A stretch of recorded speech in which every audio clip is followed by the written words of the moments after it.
كتاب الله أعذب منهل أنعم به من مورد لمن استقام. السلام عليكم ورحمة الله. ওয়ালাইকুম আসসালাম রহমতুল্লাহি বরকাতুহু। কেমন আছেন? আলহামদুলিল্লাহ, আপনি কেমন আছেন?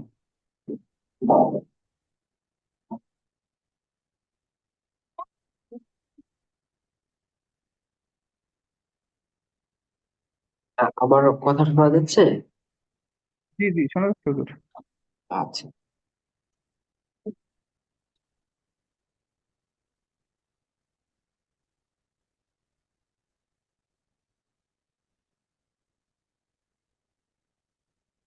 তাহলে আমরা শুরু করে দিই, হ্যাঁ? জি, ঠিক আছে। আচ্ছা,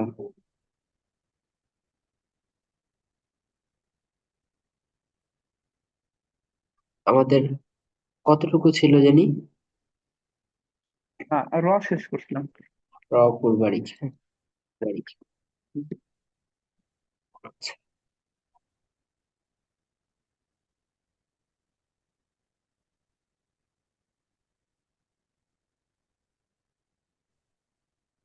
এখন ডিসপ্লে।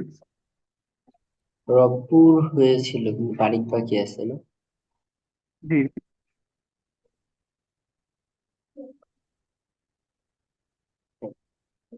আচ্ছা, রংপুরটাও তো বুঝে আসছে, তাই তো?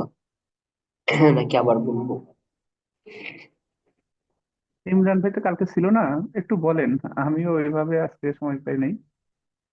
ঠিক আছে, আমি আবার বলি। কোরআন শরীফের কিছু হরফ, এক একটা হরফ এক এক রকম ভাবে উচ্চারণ হয়। কিছু হরফ মোটা হয়, কিছু পাতলা হয়। আবার কিছু হরফ আছে যে মিডিয়াম অবস্থায় উচ্চারণ হয়। তো হরফটা মানে কখন মোটা হবে, কখন পাতলা হবে, এটার কিছু নিয়ম আছে। তো মোটা হওয়ার 5টা নিয়ম। যখন যখন মোটা হবে, এই 5 নিয়মের মধ্যে থাকলেই মোটা হবে। আর এই নিয়মের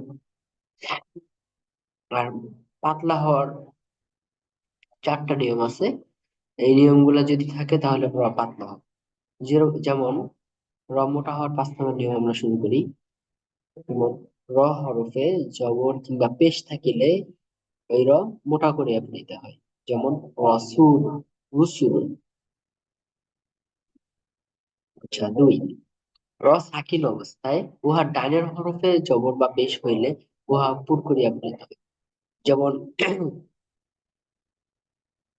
আমরা যেরকম ভাবে নুন সাকিন পড়েছি, মিম সাকিন পড়েছি, ওই রকম ভাবে রয় যদি সাকিন থাকে বা হরফটা যদি সাকিন অবস্থায় হয়, তা এবং তার ডানের হরফে বা তার ডানে যদি জবর অথবা পেশ থাকে, তাহলে ওই রকম মোটা হবে। যেমন ইয়ারজিউন, কিসুন, এরকম ভাবে। আচ্ছা, 3 নম্বরটা হলো যে হরফ সাকিন অবস্থায় উহার ডানের হরফে কাসরায় আর জি জের থাকিলে উহা পুট করিয়া পড়িতে হয়। আচ্ছা, হরফ সাকিন হইতে হবে এবং তার ডানে একটি অস্থায়ী জের হইতে হবে। যে জেরটা মূলত স্থায়ী জের না, আর যে জেরটা দেওয়াও থাকবে না হয়তো কোরআন শরীফে। ঠিক আছে, কিন্তু পড়ার সময় জের দিয়ে পড়তে হবে।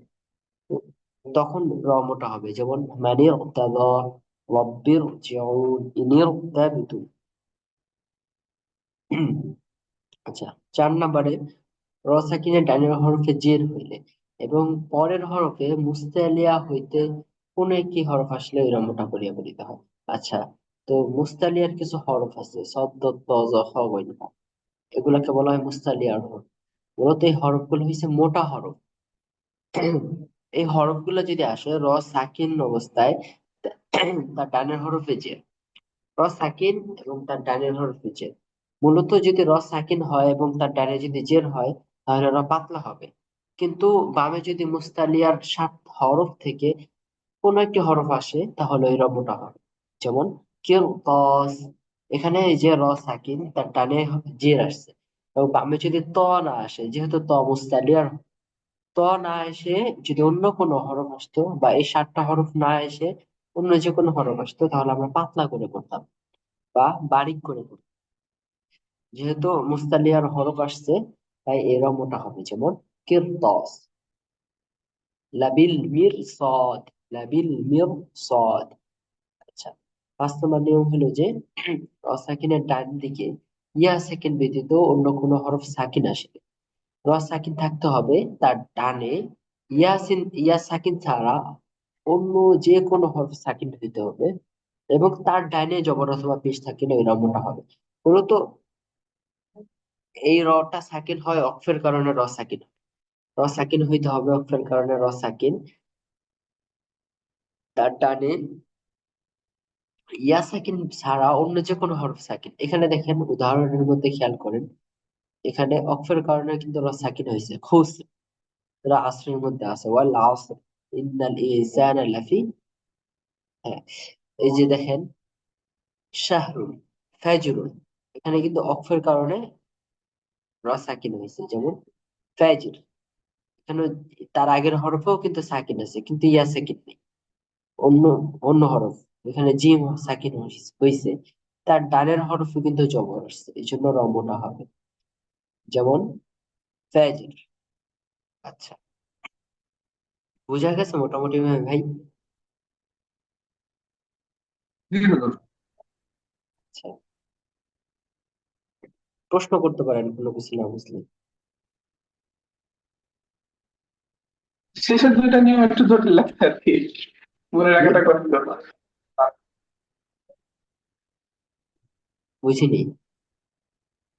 4 এবং 5 নম্বরটা একটু মনে রাখা কষ্ট আর কি, আচ্ছা আগের তিনটা সহজ আছে।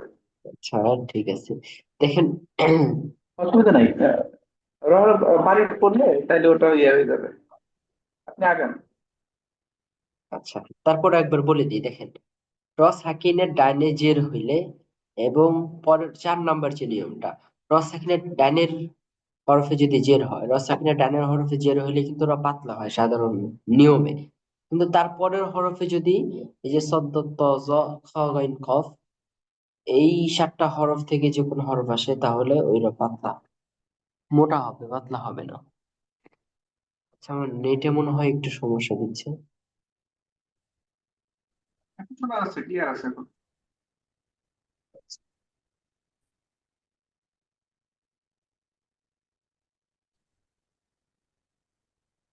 আচ্ছা,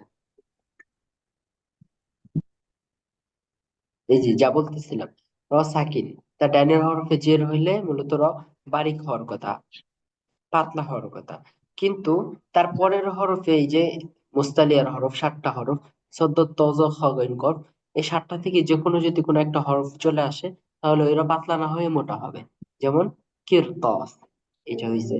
আর 5 নাম্বারটা হলো যে র সাকিনের ডান দিকে ইয়া সাকিন ছাড়া অন্য যে কোনো হরফ সাকিন হইতে হবে। মূলত এখানে র সাকিন হবে ওয়াকফের কারণে র সাকিন হবে। যেমন দেখেন সূরা ফাজিরের শুরুতে আছে ফাজির, ওয়াল ফাজির, এখানে অক্ফ করছি, থামছি, এই কারণে র সাকিন হয়েছে। তার ডানে ইয়া সাকিন নাই কিন্তু জিম সাকিন আছে, এখানে ইয়া সাকিন ছাড়া যে কোনো হরফ সাকিন হইলেই হবে, এখানে জিম সাকিন আসছে এবং তার ডানের হরফে জবর আসছে, তো তার ডানের হরফে জবর অথবা পেশ আসলেই মোটা করে পড়িতে হয়, তো আমরা এই জন্য এটা মোটা করে পড়বো, যেমন ফাজির, শাহ। আচ্ছা, বারিক গুলো একটু খেয়াল করি, দেখেন এটা সহজই, যে র হরফের মধ্যে জের হইলে উহা পাতলা করিয়া পড়িতে হয়, যেমন রিজালুন, রিকজুন। আচ্ছা, র এর নিচে জের হইলে বা র হরফে যদি জের হয় তাহলে এটা পাতলা করে পড়বো। আর 2 নম্বর নিয়ম হলো যে র হরফ সাকিন অবস্থায় উহার ডানের হরফে আস্তে জের হইলে উহা বারিক করিয়া পড়িতে হয়।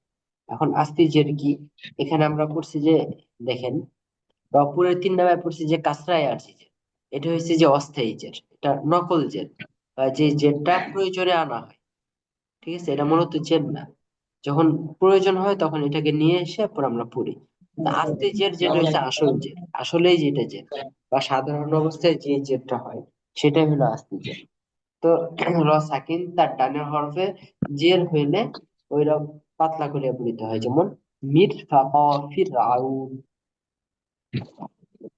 3 নাম্বারটা হলো যে র হরফে ওয়াকফ করার সময় উহার ডাইনে ইয়া সাকিন, এবং তার ডানে জবর থাকিলে ওই র বারিক করিয়া পড়িতে হয়। এখানে দেখেন রপুরের 4 নাম্বারটা খেয়াল করেন যে র হরফ, না, 5 নাম্বারটা,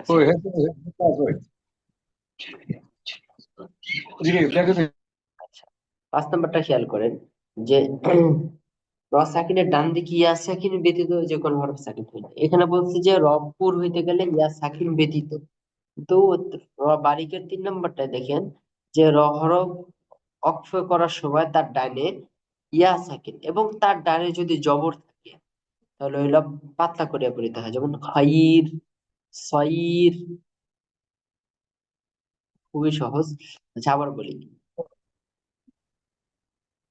যে র হরফে ওয়াকফ করার সময় উহার ডাইনে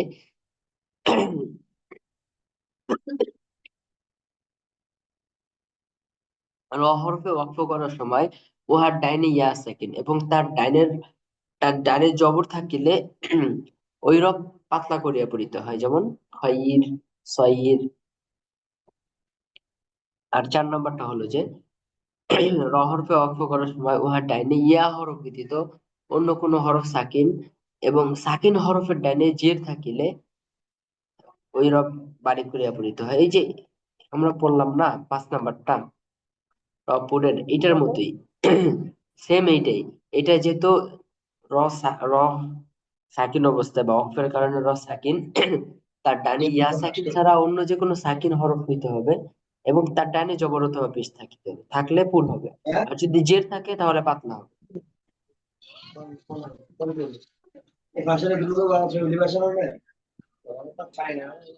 স্যার কারো কোনো প্রশ্ন আছে?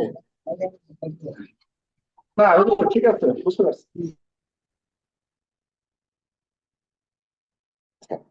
এখানে দেখেন সিফাতের বিষয় আছে, এগুলো তো আমরা পড়েছি, এগুলো একটু পেঁচানো, এগুলো আমরা পরে পড়বো ইনশাআল্লাহ। আচ্ছা, তাহলে তার কোনো সমস্যা নেই। মূলত এই যে এই পর্যন্ত যদি যতটুকু বলা হয়েছে পড়ানো হয়েছে এই পর্যন্ত যদি কারোর তাজবিদ ক্লিয়ার হয়ে যায় তাহলে ইনশাআল্লাহ কোরআন পড়তে তার কোনো সমস্যা হবে না, টানগুলো ঠিক থাকবে এবং সুন্দরভাবে পড়তে পারবে ইনশাআল্লাহ, আশা করি।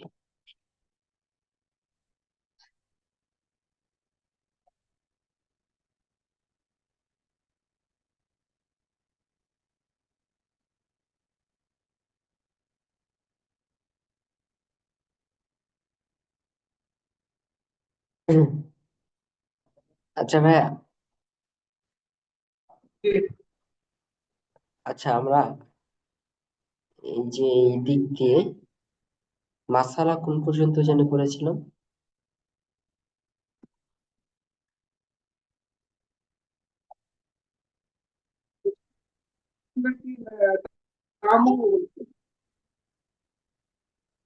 হ্যাঁ, তায়াম্মুম শেষ হয়েছে এবং অজু ভঙ্গের কারণ সমূহ। আজকে আমরা এই পর্যন্তই পড়বো। অজু অজু ভঙ্গের কারণ পরে আমরা শেষ করে দেব। আগামীকাল থেকে ইনশাআল্লাহ কোরআন ক্লাস হবে এবং যে আমরা যতটুকু তাজবিদ পড়েছি আমরা এই যে কোরআন পড়তে পড়তে মানে তার মধ্যে আমরা এই তাজবিদ গুলো খুঁজবো বা বের করবো। তখন আমাদের ক্লিয়ার হয়ে যাবে ইনশাআল্লাহ। আচ্ছা, দেখেন এখানে আছে অজু ভঙ্গের কারণ 7টি। পায়খানা বা প্রস্রাবের রাস্তা দিয়ে কোনো কিছু বের হওয়া, মুখ ভরিয়া বমি হওয়া, শরীরের কোনো জায়গা হইতে রক্ত, পুজ, পানি বাইর হয়ে গড়াইয়া পড়া এবং থুতুর সঙ্গে রক্তের ভাগ সমান বা বেশি হওয়া। যদি থুতু ফেলে ফেলে দেখেন যে রক্ত বের হচ্ছে এবং রক্ত যদি সমান সমান থাকে বা থুতুর চেয়ে বেশি থাকে তাহলে অজু ভেঙে যাবে। আচ্ছা, তারপরে চিত বা কাত হয়ে হেলান দিয়ে ঘুম যাওয়া। কেউ যদি চিত হয়ে হেলান দিয়ে ঘুমায় বা কাত হয়ে ঘুমায় বা কিছু এমন কিছু বস্তুর উপরে ভর দিয়ে ঘুমায় যেটা সরাইলে তার ব্যালেন্স থাকবে না, পড়ে যাবে, তখন তার অজু ভেঙে যাবে। আর যদি এইভাবেই কেউ বসে ঘুমায় যদি তখন দেয়ালের সাথে হেলান দিয়ে ঘুমানো হয় তখন তো জরুরি হয়ে যাবে। হ্যাঁ অজু ভেঙে যাবে। আচ্ছা, তারপরে 6 নাম্বার যে পাগল, মাতাল ও অচেতন হইলে। পাগল তো পাগল, পাগলের অজু নাই। মাতাল বা অচেতন হইলে অজু ভেঙে যায়। কেউ যদি চেতনা হারিয়ে ফেলে, জ্ঞান হারিয়ে ফেলে, তার অজু ভেঙে যায়। মাতাল হইলেও তার অজু থাকে না, মাতাল অবস্থায় অজু ভেঙে যায়। আচ্ছা, তারপরে দেখেন নামাজে উচ্চস্বরে হাসে। কেউ যদি নামাজে কোনো কারণে জোরে হেসে দেয় বা উচ্চস্বরে হাসে, তাহলেও তার অজু ভেঙে যাবে। এই পর্যন্ত সবার মোটামুটি ক্লিয়ার, তাই না?